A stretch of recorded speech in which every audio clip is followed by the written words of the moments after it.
Coming up on This Week in Plymouth, the elementary school board finalizes next year's calendar, the planning board holds a community meeting, and the recreation department announces new events. All that and more coming up on This Week in Plymouth.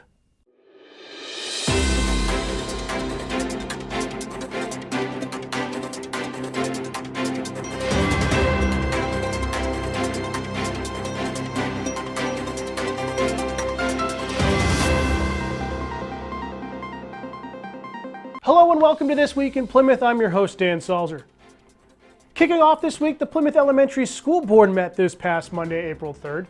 Being the first meeting since the town meeting, the board began with elections of officers, with Amy Lee and Frank Valenti were re-elected as chair and vice chair. The board also welcomed new member Sam Goff.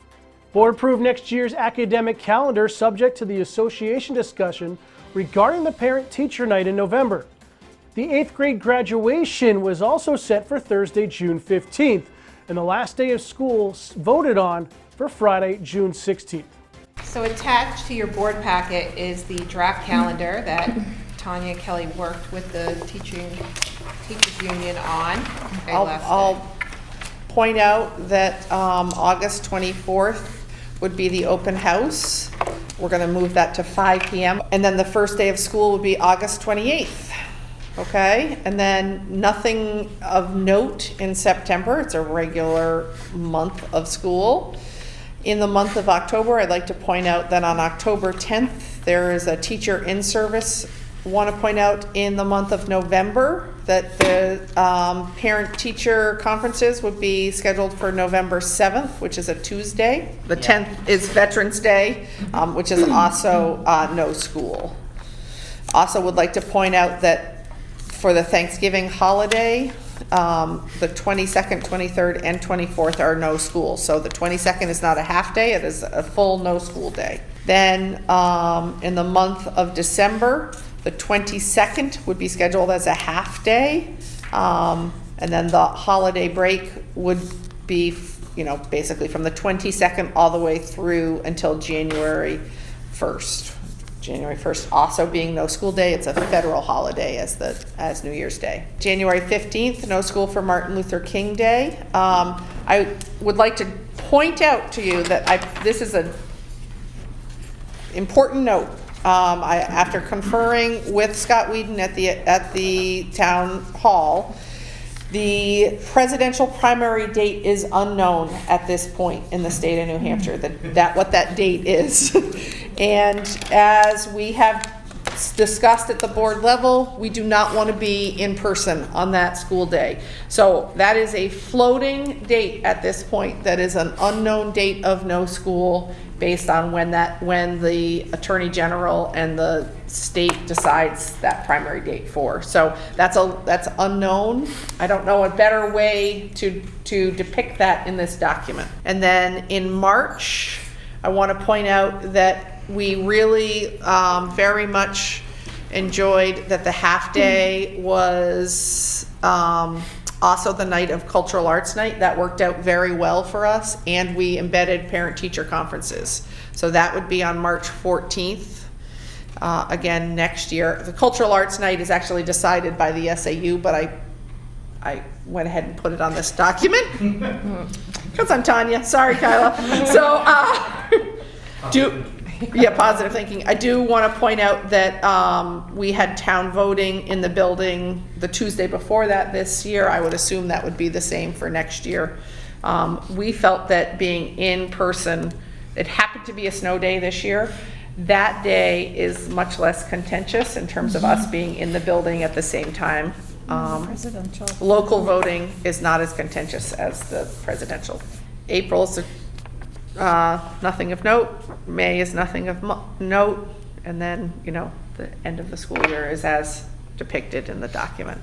So my only question is Veterans Day, is that a new holiday that's added? No. That when there's a parent-teacher conference and a holiday, Yeah. that's difficult. And I'm just going to point it out like I do every year for a working parent to have to find coverage for their kids 2 days out of a 5-day week. So I don't know, I bring this up every year. Is there another place that we could put the parent-teacher conferences? I mean, my opinion is if you could move it to the following week, that would be more convenient for a parent. Previous week? The previous week, that's what I mean, I'm sorry, previous week. So I would probably say the second, that would move it to November 2nd. How many, I just want to count the number of school days because we like to get our fall assessments. It's not the 60th, it's, What are your thoughts on the 14th? Are you guys comfortable making that change to the 14th? Yeah. Okay, I don't want to be though. The following night on April 4th, both the Pemmy-Baker Regional School Board and the Zoning Board held regular meetings. At the PRHS School Board meeting, Principal Parsons announced that the music director, Will Gunn, received the Choral Director of the Year award from the state. Cultural Arts Night at both the elementary school and high school were wildly successful, with around 2,000 people in attendance that night to view all of the art on display and to hear the music performances. The Zoning Board received an application for a special exemption to construct a 6-foot chain link fence on Page Street and Woodland Way. After receiving public input and some discussion among the board members in attendance, they voted to grant the request with the condition that the material used to construct the fence be in character with the surrounding area. All right, so I'd like to open up the hearing and hear the application and the public hearing for the special exception in accordance with the zoning ordinance section 414 to construct a 6-foot chain link fence within the front setback to serve as a proposed storage, self-storage facility. The application that we have from BYCO LLC. Sarah Wordy from Du Bois and King. Thank you.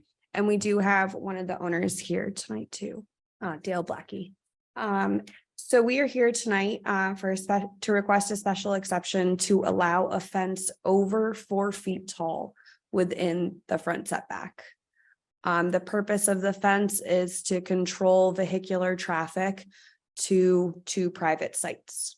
So are the other members opposed to putting in a condition that the fence be of something as simple as in character with the neighborhood?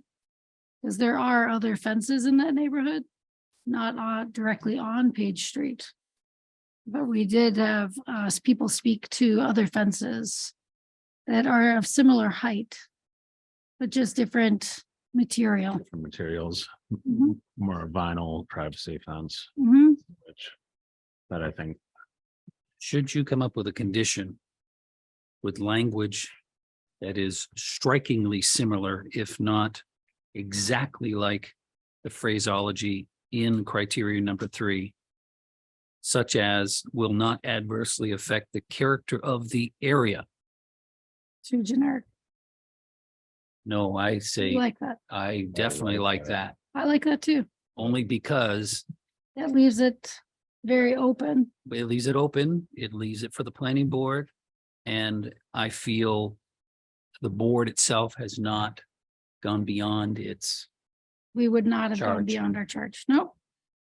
Okay, so a condition, we'd like to add a condition to this application that says the special exception for the fence, that the fence would fit within the character for this area, which is a residential neighborhood. is that a motion? That's a motion. I'll second. All in favor? Aye. Aye. I'd like to make a motion that the special exception application this evening be approved with the aforementioned attached condition. Second, if I did not already. All in favor? Aye. Aye. The motion passes. On Thursday, April 6th, the Planning Board and the Housing Steering Committee, along with the Barrett Planning Group, hosted a special community meeting to discuss the housing study that's currently being conducted. The meeting began with an introduction to the study from the Barrett Planning Group before moving into breakout sessions. Planning Board Chair John Christ and Vice Chair Rebecca Hansen were ecstatic with the level of turnout and excitement and interest from the community. The biggest takeaway from the people in attendance is to find housing that is affordable to the people. Reminder, you can watch all town and school board meetings on demand on our YouTube channel or during select times throughout the week on channel 1301. Now for the weather this weekend with the PSU Meteorology Department. And now looking ahead, thankfully, there's nothing to really see here. All clear skies, no clouds, no rain. We might actually have a weekend where we don't see any snow or mixed precip in the middle of spring, and that is exactly how it pans out for your next 3 days here. Sunshine all across the board. Saturday being the coldest at around 44 in the mid 40s. Sunday is going to be seeing up into the 50s, and then finally your Easter Monday is going to be up in the 60s for all of you to enjoy, and it's going to be panning out like that for the rest of that week. Tuesday and Wednesday, temperatures staying in the mid 60s, while Thursday and Friday, probably going to be seeing some more cloudy mix of sunshine, but temperatures going to be up in the 70s. If this 7-day forecast does not tell you that spring is finally here, I don't know what to tell you. It is going to be absolutely gorgeous. Lots of sunshine for everyone to enjoy, and enjoy those very nice and warm temperatures. I hope you all have a fantastic weekend and happy Easter. Looking ahead to this week's announcements, Town Manager Scott Whedon posted his monthly message for April via the town website. In his message, Scott answered a series of questions, including the roles of the town manager and how to get in contact with him and how to get on the select board agenda. The full message is available to read on the town website at www.plymouth-nh.org. The Recycling Center is looking for both a full-time and part-time operator. The details for both positions can be found also on the town website. The Recreation Department announced a slew of new programs for this summer.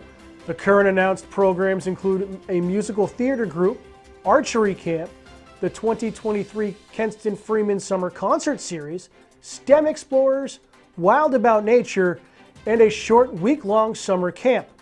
Be sure to check out the Recreation Department's Facebook page to get the full details on these events and directions on how to sign up. PRHS Spring Sports are back in action, and here at Pemmy Baker TV, we have announced our broadcast schedule for the spring season. You can find the full schedule, subject to change, on our website at www.plymouth-nh.org/PBTV Sports. The high school also launched a new athletic website, which all the games and meets are listed on their schedule. You can visit the new site at prhsbobcats.bigteams.com. Reminder that all events are subject to change due to weather and field conditions. You can catch these games live on both channel 1302 and our YouTube channel. Be sure to tune in and support the Bobcats this season. Meetings next week are light, with only the Select Board meeting on Monday, April 10th at 5 p.m. and the Water and Sewer Commissioners on Tuesday, April 11th, also at 5 o'clock. Lastly, we want to thank everyone who attended our open house here at PBTV last weekend. It was great to hear your ideas and to meet the great members of our community. That will end this week's episode. For our executive producer, Jonathan Picard, I'm Dan Salzer. Remember to have your voices and concerns heard by attending town meetings. Thanks for watching, and we'll see you next time on This Week in Plymouth.